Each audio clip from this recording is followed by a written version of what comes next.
एक गांव में एक अदालत थी। उस अदालत में हमेशा मुकदमा चलते रहते थे और काफी व्यस्त रहती थी।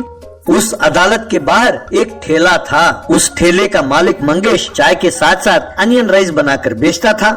वो पहले प्याज काटता था, फिर चूल्हे में तवा चढ़ाकर उसमें तेल डालकर प्याज, फिर चावल, फिर मसाले, नमक, मिर्ची सब डालकर अनियन राइस बनाता था। उसके पास काम करने वाला पप्पू उस चावल को प्लेट में डालकर सब लोगों को देता था। अनियन राइस खाने के बाद वहाँ चाय पीने की सबको आदत पड़ गई। पप्पू का काम था ग्राहकों को अनियन राइस परोसना और चाय पिलाना, फिर प्लेट और बर्तन मांजना। इतना ही नहीं, कचहरी में कर्मचारियों को भी वो जाकर चाय पिलाता था। पप्पू बहुत बड़ा मुंह फट था। वो लोगों की बात पूरी तरह नहीं सुनता था और जो मुंह में आए बोल जाता था। मंगेश ने उसे कई बार समझाया और चेतावनी दी, पर ये समझता कब था। एक दिन एक व्यक्ति वहाँ अनियन राइस खा रहा था, तब पप्पू उससे, अरे भैया, तुम्हारा काम मजेदार है। कल मैंने तुम्हें बाइक में पीछे जबरदस्त फिगर को बिठा के ले जाते हुए देखा। भाई वाकई तुम कमाल के हो भैया, क्या लड़की पटाई है। ये सुनते ही उस आदमी ने पप्पू को जोर से थप्पड़ मारा और, कमीने, वो मेरी बहन है, पहले जान लो कौन है, फिर बात करो, कमजोर। एक और दिन एक आदमी और एक औरत ठेले के पास आए।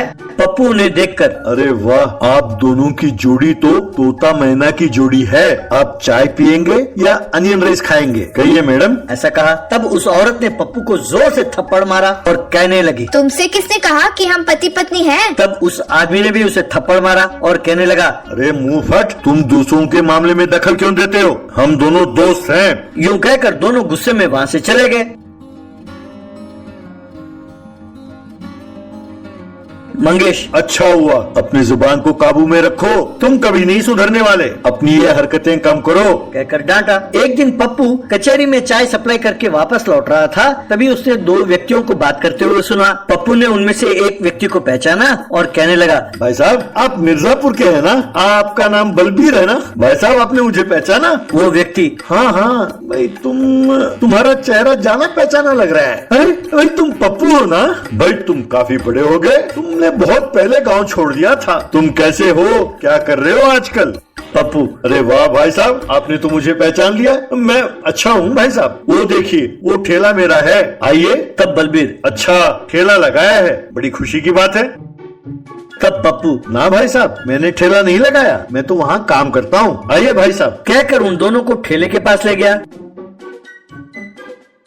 और कहने लगा, लीजिए भाई साहब, चाय पीजिए। तब बलबीर, ना भैया, तुम यहाँ नौकरी करते हो, मुझे चाय नहीं चाहिए। तब पप्पू, ना भाई साहब, ऐसा नहीं चलेगा, आपको तो चाय पीना ही होगा। वैसे भाई साहब, ये हैं कौन, यूं पूछा पास खड़े आदमी को दिखाते हुए। बलबीर, ये भी अपने गांव का ही है। पप्पू, अच्छा, हमारे मिर्जापुर के हैं। भाई मिर्जापुर वालों को देखकर दिल बाग बाग हो जाता है भैया। फिर मंगेश से, मंगेश जी, ये हमारे गांव के हैं, दो चाय पियेंगे। मंगेश, कोई बात नहीं, तुम्हारे गांव के हैं ना, दो चाय पिला दो। तब बलबीर, वैसे पप्पू, ये हैं कौन।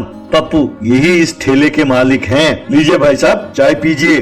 तब बलबीर, अरे पप्पू, अभी खाने का समय है और तुम चाय पिला रहे हो, अभी लंच का टाइम हो गया है, अब खाना खाते हैं भैया। तब पप्पू, तो ठीक है, फिर खाना खाओ। मना किसने किया है, हमारे यहाँ का अनियन राइस बहुत जबरदस्त है भैया। तब बलबीर, अरे रहने दो पप्पू, हम चलते हैं। तब पप्पू, ना भैया, आपको मेरी कसम है, यहाँ खाकर ही जाना होगा। इतना ही नहीं भैया, हमारे गांव से चाहे कोई भी आए, उसे यहाँ खाना ही होगा, वरना मैं बुरा मान जाऊंगा। हाँ। तब बलबीर, भाई कमाल है, अपने गांव और अपने गांव वालों के प्रति तुम्हारे मन में इतना प्यार। तुम यही चाहते हो ना कि हमारे गांव वाले सब यहाँ आकर तुम्हारे पास खाएं। तब पप्पू, हाँ हाँ बिल्कुल, इस बात पे अपन झुकेगा नहीं भैया। तब बलबीर पीछे मुड़ा और, आओ भाई आओ, सब आ जाओ, ये ठेला अपने गांव वाले का है, आ जाओ, सब आकर खाओ। ये सुनते ही गाड़ियों में आए हुए गांव वाले सब दौड़े दौड़े वहां पहुंचे।